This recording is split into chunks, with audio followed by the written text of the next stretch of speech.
I'm Michael Bungay Stania. This is Change Signal, the podcast where we cut through the blather, the BS, and the noise to find the good stuff that works in change. If you're a transformational leader and you are seeking humble leadership, this is the place to be. Here are the two most formative influences on me when I think about change. One is Peter Block. And when Peter blurbed my first ever book, it was an absolute professional highlight for me. The other person is Ed Schein. Now, back in the 90s, I was lucky enough to do some training with Ed in person. Ed passed away 3 years ago, sadly, but for many years before that, Ed and his son Peter collaborated, co-created, and continued to move their thought leadership and their practice forward in the way they think about culture and the way they think about change. Change is the beach, and leadership initiatives are the waves. Right. And you feel that change. You're standing on the beach and you feel a wave break at your feet, and you can see all that sand moving around. That's the wash. Yeah. But then the backwash happens and the wave retreats and the sand settles, and it doesn't seem that much different. But it is different. But you just have to sort of recognize that it takes time for those waves to actually change the contour of the beach. That's Peter. And truly one of the other professional highlights of my life is being able to write the foreword to the third edition of Ed and Peter's book, Humble Inquiry, The Gentle Art of Asking Instead of Telling. So it's a treat to sit down with Peter again, although you'll hear the audio quality is a little bit down for this interview, so apologies for that. Peter, welcome. Thank you very much, Michael. It's a great honor to be on this podcast. And yeah, I've appreciated our relationship. Me too. I mean, Peter, Humble Inquiry is the book that I wrote the introduction for, and thank you again for that. But the series you have with Ed, we've got Humble Leadership, we've got Humble Consulting, also the original book, which is called Helping. So what is it with this word humble? I mean, what's the power in that? Yeah. Interestingly, I've been starting to hear the term humble leadership used as a sort of a term of art, not as a reference to our book, which is fine. I'm glad that that's now becoming a concept, not just the title of a book. But I think the thing to emphasize is that we were trying to focus on a different sense of what humble means. And so it isn't a personality trait of humility. It could be, but a humble leader could be the most arrogant personality you've ever met, but has a value around humble leadership, which means involving other people. It means reading the room. It means accepting the basic premise that the collection of those around you probably know more than you do. And so humble means vulnerable to what you don't know. And if you embrace that, I am vulnerable to what I don't know, then you approach situations saying, I'm more interested in finding out what the room knows than I am telling everybody what I know. So humble in that sense. And it comes down to embracing the fact that A, the room knows more than you do, which is still my belief. But the other thing is that you accept that you are also all whole human beings. Yes. And, yes, you are people fulfilling roles in organizations, but you are also whole human beings. And there's more benefit by being humble with others and hoping they'll be humble with you in a way of expressing that entire humanity, that whole human beingness. Got it. Rather than just the role or the task focus that you bring to work every day. I mean, I do like the way you frame this, Peter, because you almost put two definitions of humble on the table. One is accepting the room might know more than I know alone. That's powerful. And I can see some people go, yeah, but I'm very smart. Yes, and I'm an expert on this. And or I'm that. an expert, exactly. But that kind of flip of that, which is realizing that you are vulnerable to what you don't know, feels like if you don't like one, maybe you would like the other. What do I need to learn or unlearn to help me move towards this humble stance? Well, here's where I wanted to sort of drop a verbal trick or bomb on you, and let's see how this plays out. So, in the organizational culture space, there's this concept that culture eats strategy for breakfast. It's a term that has been used. It was associated with Peter Drucker, though the Drucker folks would tell you that he didn't actually say that. Exactly. But at any rate, it's one that, of course, my dad and I got a chuckle about, but we fundamentally sort of at some level really agree. Yeah. But the refinement on that I want to add is if culture eats strategy for breakfast, then context eats content for lunch. I like it. And to go further, I'm strangely hungry. I'm not quite sure why. yeah. But and clarity eats certainty for dinner. Nice. And why do I say all this? Yeah. I think the point is that it is so easy in our modern management and leadership context to be flooded with information, to be able to find out anything, with generative AI and agentic AI, information is not lacking. Right.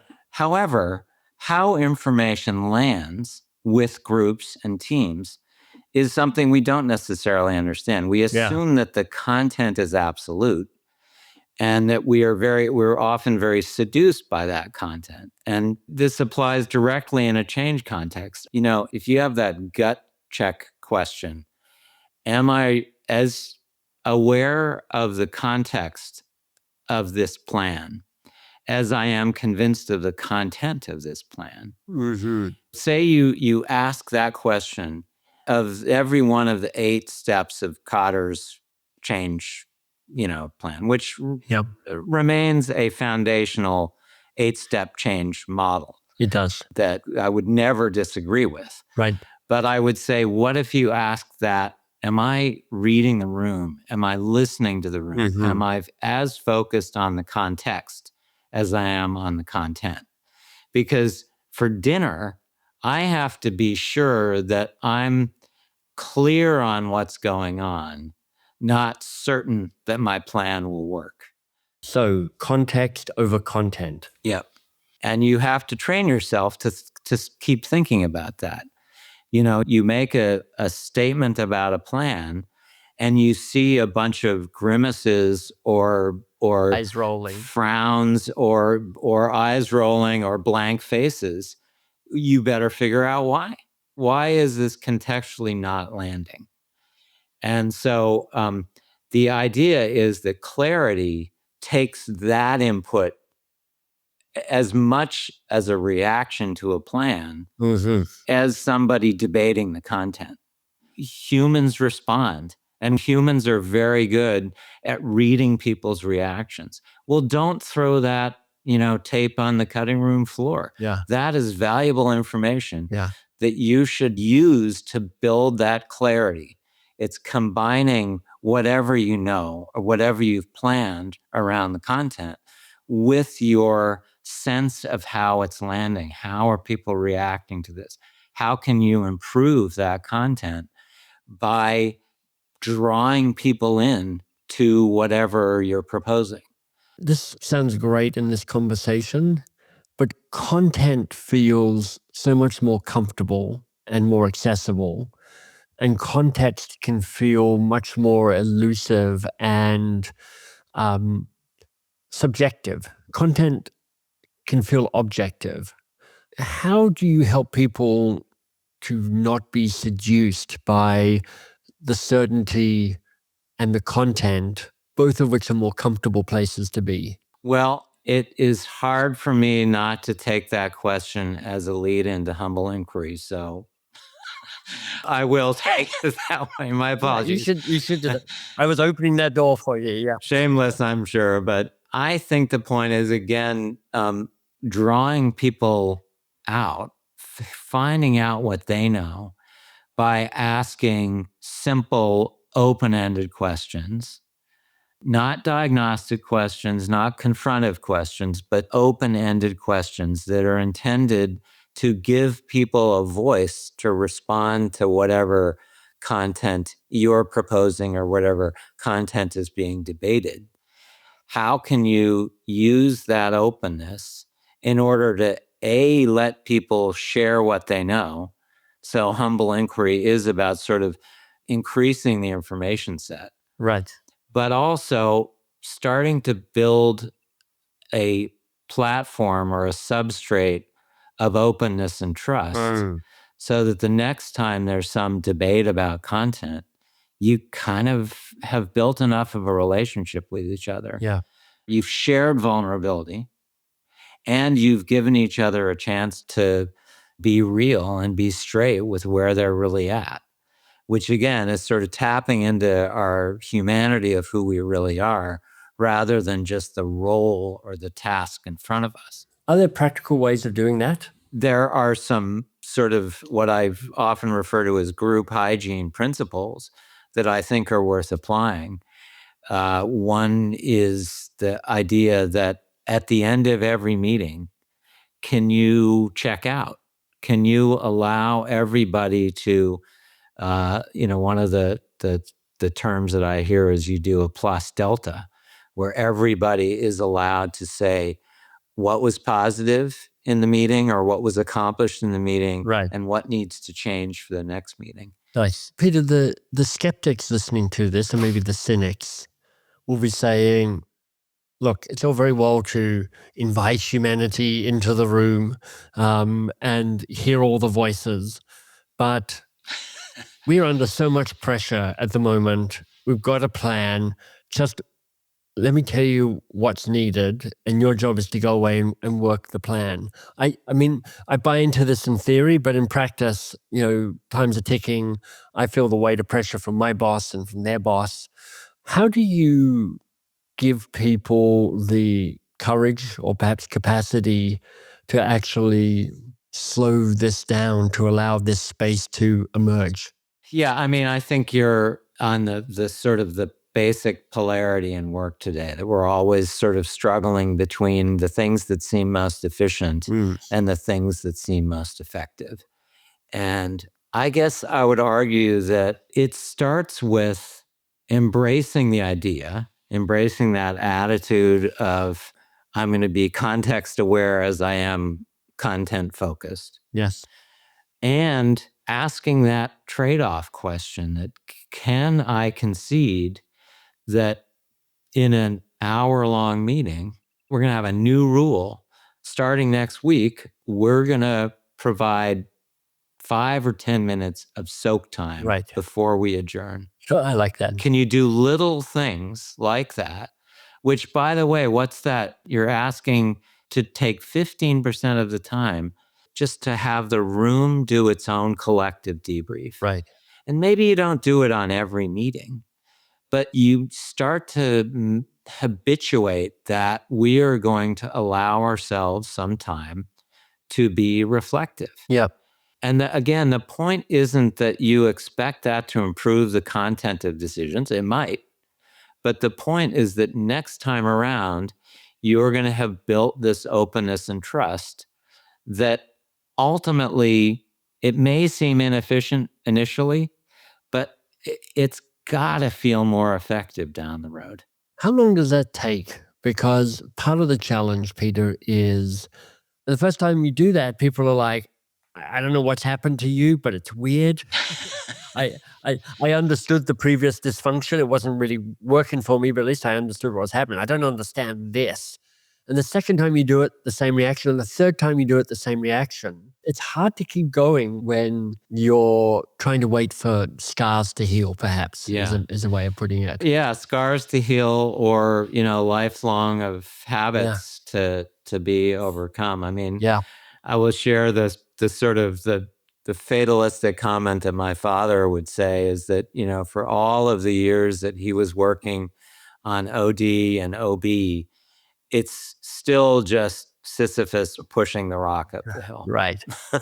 Right. And that sounds like, a fatalistic or nihilistic or cop out. Something, yeah. But, there are organizations that have done this. And the thing that I think is most important in some respects is to always be thinking about those fundamental tensions of survival anxiety and learning anxiety. Right.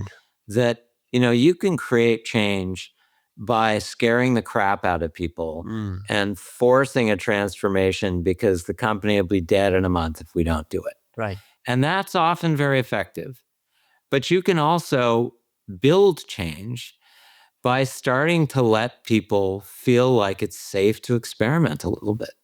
It's safe to do some small things and see if they work or not. And how long does it take? I don't know. In the Cotter framework, it's, it can be a year or two. Yeah.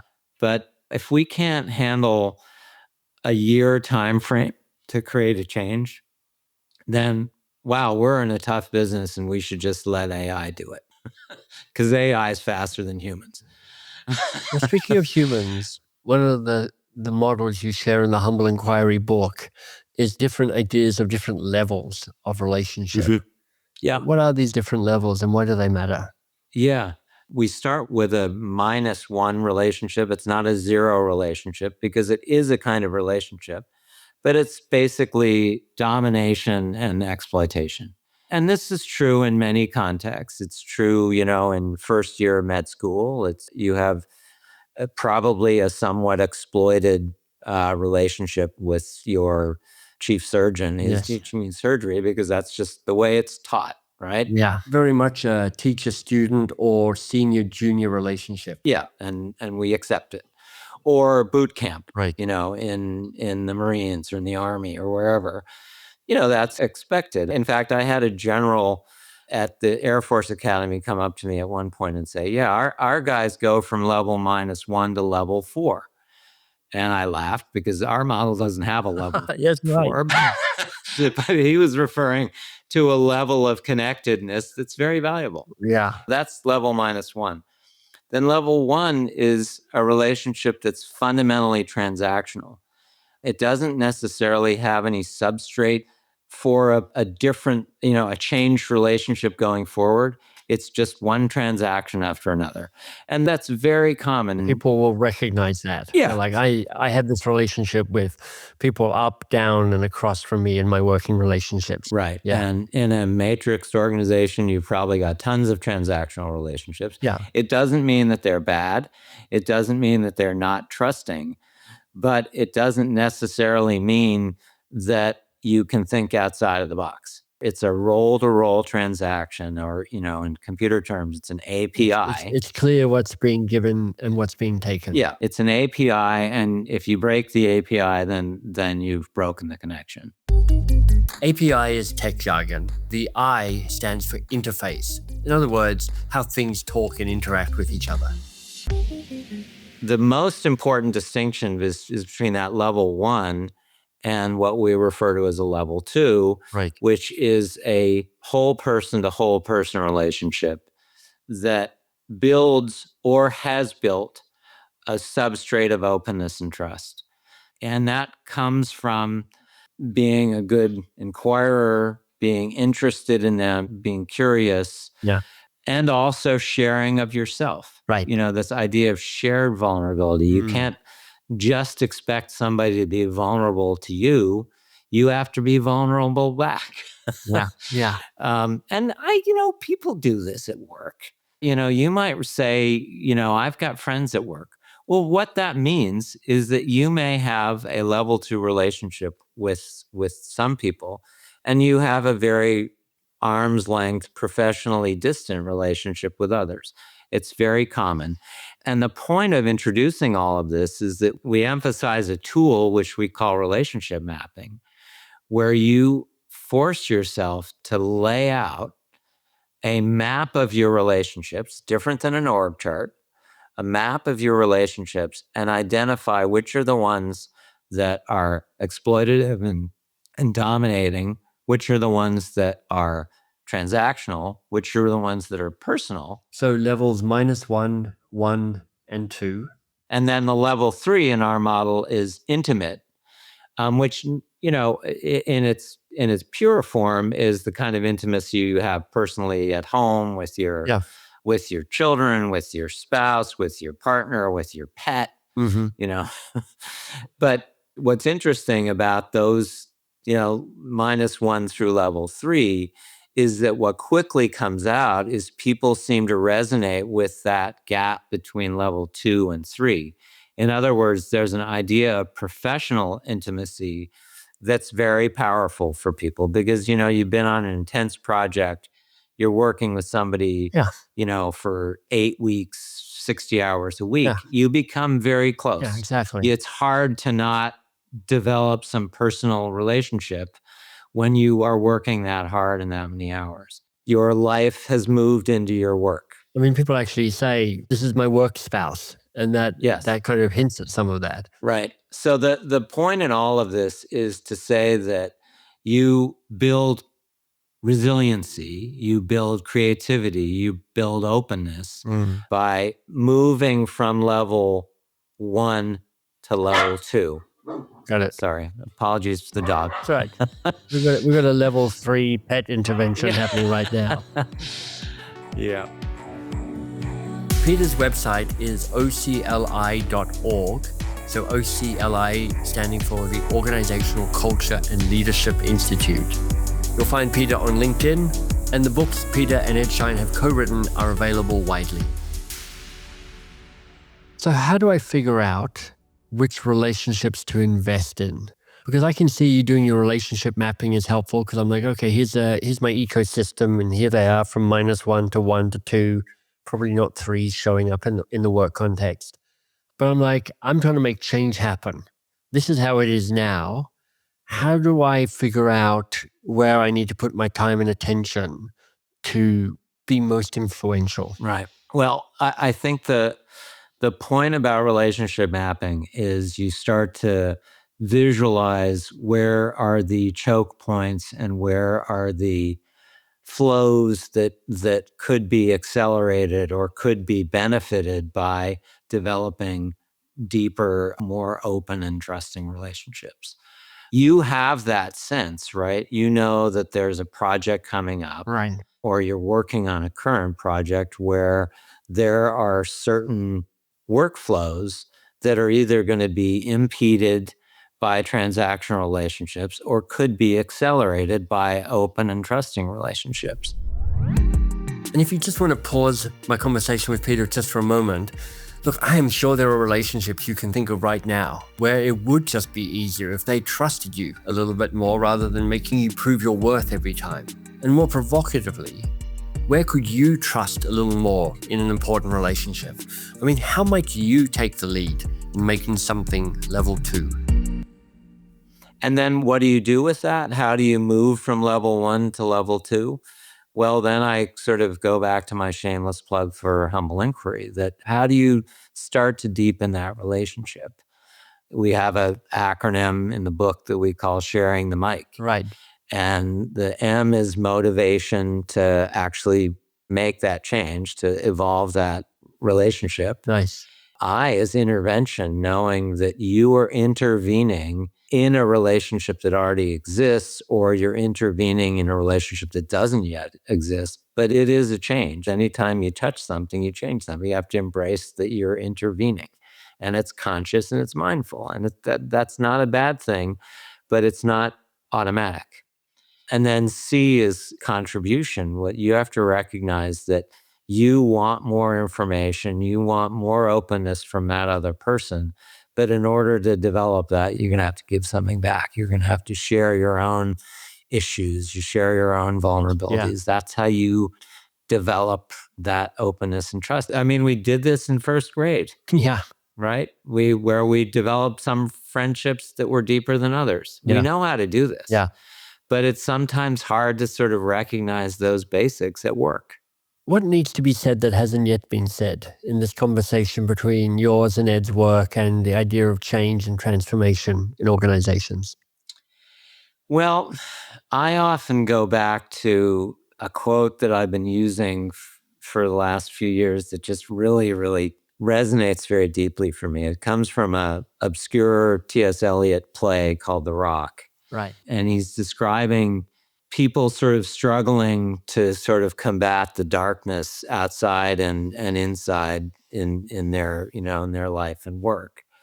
And he says there's this drive to create systems so perfect that no one will need to be good. Right. And I think part of what Ed's and my focus on being a whole person at work and recognizing the importance of relationships Yes. is that you still need to be good. Right. Your system may be perfect, Yeah. but at some point it's not, because something changes. And if you are still good, meaning you're good to each other, you recognize their contribution, they recognize your contribution, then you build resiliency. But without sort of that, I recognize that we can't just be a bunch of assholes at work. Yeah. Even if we're playing our role perfectly, you still need to be good to each other. And it sounds, really, really, I've taken touchy-feely and I've made it squishy. But, I think there are enough examples of transactional relationships that messed up companies, or arrogance where humility would have been more helpful, or people feeling zero sum. If I get ahead, they're going to get behind, and that's good. No, that's not necessarily good. Both getting ahead is good. It's implied throughout our work. Yes. But sometimes I feel like I just need to put a Say it out loud. big Sharpie underline under it. Humble. For me, I think that means just having my feet on the ground, confident in what I do know, aware of just how much I don't know. You don't want abject humility, where you belittle yourself, you think you're one down from another person. You don't want strutting arrogance, that brittle facade, that delusional sense of your own self-importance, where you're one-upping yourself. You want humble. And I love that the Scheins, Ed and Peter, have put this at the heart of their work.